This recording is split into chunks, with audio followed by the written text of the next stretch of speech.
I worry that Washington is creeping into their party in Texas. See, it's divisive in Washington. It hasn't been divisive here, and I don't want to see that happen. I mean, if they want to go to Washington, that's up to them. They talk about disenfranchised voters. The voters who were disenfranchised were their own voters because they weren't here in the Capitol last week. Our state's lieutenant governor weighing in as Texas state Democrats are reaching the end of their second week in D.C.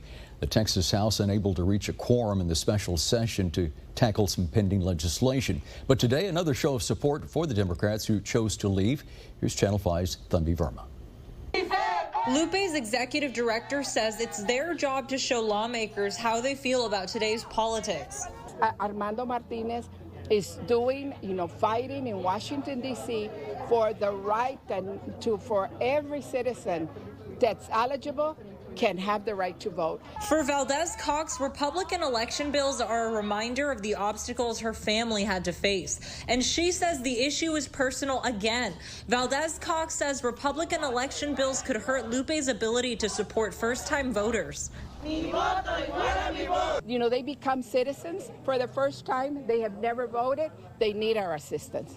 And under this suppression bill that the governor wants, that's what would create criminalizing our support.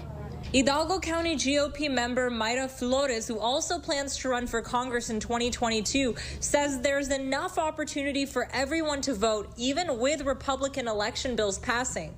We have early voting, which I think it's a huge, blessing because me personally, I work those hours too. I've spoken with many people and told me, well, I didn't even know that there was such thing as early voting. Flores says the issue is misinformation. She says if more people knew when they could vote, there wouldn't be obstacles to vote. She says inconveniences are worth a safe election. While back on the other side, Arise members say they're not going to stop raising their voice until they feel heard. Continue expressing our voice and let the representantes and legislators to be open and listen to the community.